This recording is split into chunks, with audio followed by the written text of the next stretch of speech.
Hello and welcome to the video.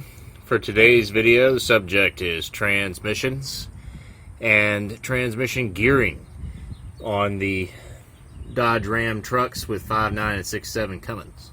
How it's differed through different transmissions through the years. Here we're looking at a G56. That'll be one of the transmissions we talk about today. So to start, I put together the numbers on different transmissions. Dating back to about the 94 model year. And the 4-speed autos, we'll start with the automatics. 4-speed autos. So you have your 4 gears here. This goes for the 47RE, the 48RE, also the 47RH. They all have the same gear ratios. So in first gear, this is 2.45 to 1. And then so on and so forth. Third gear was your 1 to 1. Fourth gear is overdrive. Now, so smaller number means lower RPMs, basically. What I'm seeing... Hang on. Alright, after that interruption, what I'm seeing with the 4-speed, and I have one.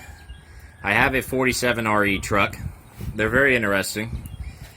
The first gear is actually a pretty tall first gear.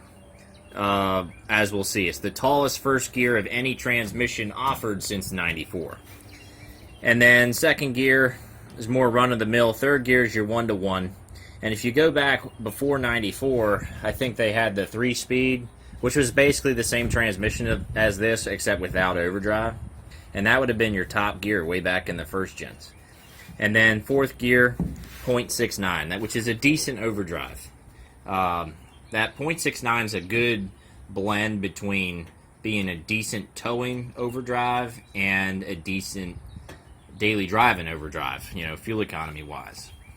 But you only had 4 gears here, and there's kind of 2 shortcomings with this. Number one is you had taller gears down low, which wasn't the greatest for pulling a heavy trailer off the line.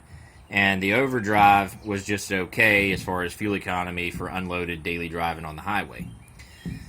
So the 4 speeds were simple and cheaper and all that, but the focus of this video will be just about the gearing. So that brings us to the successor of the 4 speeds, and that was the 6-speed Chrysler 68 RFE. This one made the changes that the shortcomings of the 4-speed were addressed here. You got a shorter first gear, and then second gear, third gear, also fairly short gears. The third gear, virtually, you know, you wouldn't even notice the difference between third in the 68 and second over here. The thing with the 68 is it's a really smooth transmission, and you get through these gears real fast. You don't rev out the engine to move from one gear to the other. You shift at relatively low RPMs going up through these gears. And then in fourth gear, you got a 1 to 1, which means you've got 2 overdrive gears.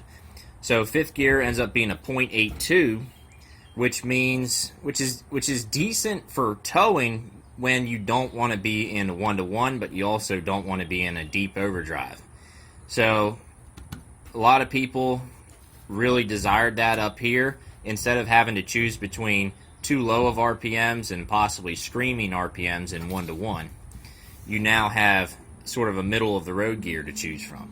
And then 6th gear being 0.63, that's a really good overdrive for unloaded highway cruising. You could be doing 80 miles an hour and still be pretty low on the RPMs, which differs a lot from some other transmissions that you could have got on these trucks. So that was good for fuel economy right there. And some trucks came with 342 rear ends, which made that a really good fuel economy setup for people who want to drive 80 miles an hour. So there is one more transmission, and it is the Ison. The Ison is like the towing version of the 68 RFE. It's built for more payload. It has higher output tuning on the engine.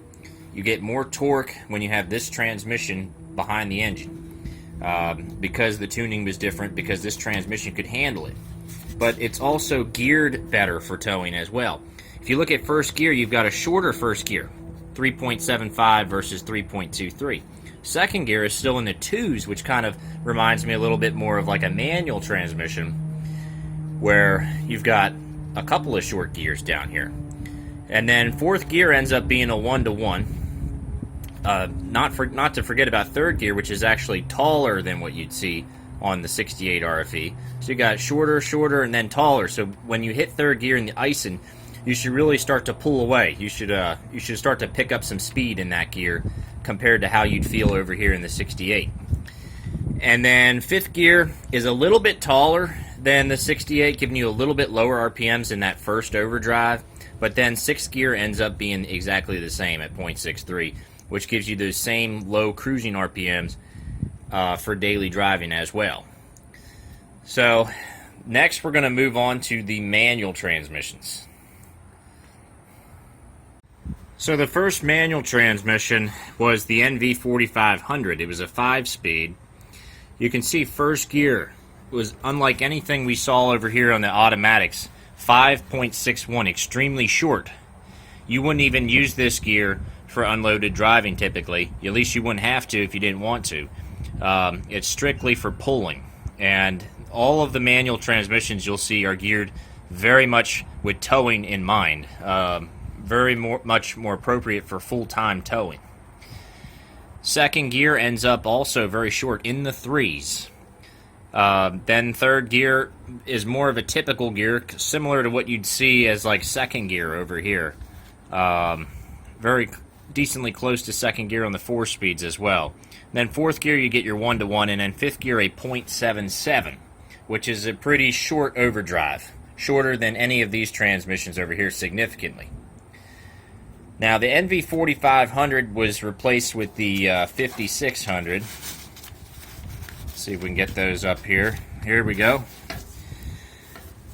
Now comparing the NV4500 to 5600, there's a different driving characteristic here. First gear very much indistinguishable. Second gear pretty close as well, a little bit shorter on the NV5600. Third gear, you know, a little bit shorter on the NV5600 again. But then fourth gear over here would be 1-to-1, but you got an extra gear prior to 1-to-1, which is more like the G56 in this case.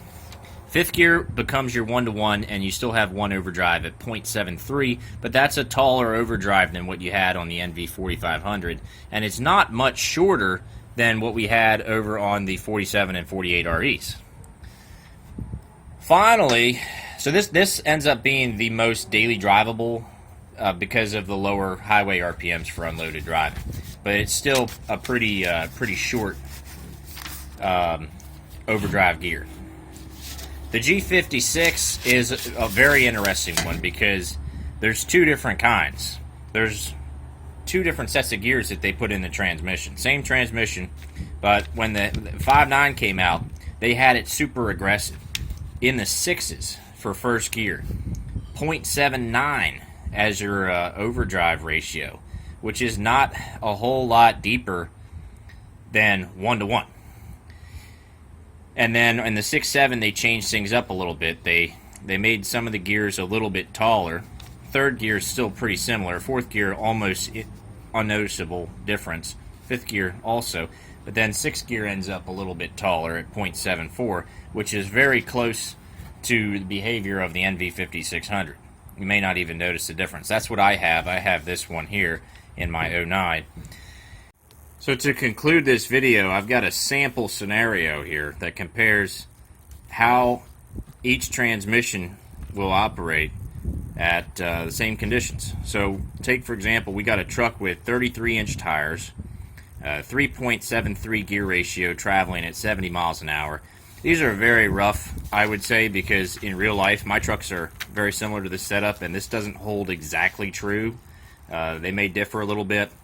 You should also know that with a different tire size than stock, your speedometer ought to be calibrated and so forth to get correct readings. In any event, each transmission under the same conditions with the same engine would behave differently. The 4-speed autos would be in the 1800s, which that RPM is going to be a good blend of fuel economy and being able to have a head of steam build up if you need some power on tap. Whereas with the 68 RFE and the Ison down there in the 1600s, that's in pretty ideal fuel economy territory as far as RPMs go. Really, anywhere between 1400 and 1800 RPMs is very good on the Cummins. The 5.9 likes to be closer to 15, 1600. The 6.7 likes to be at 17, 1800 for ample fuel economy.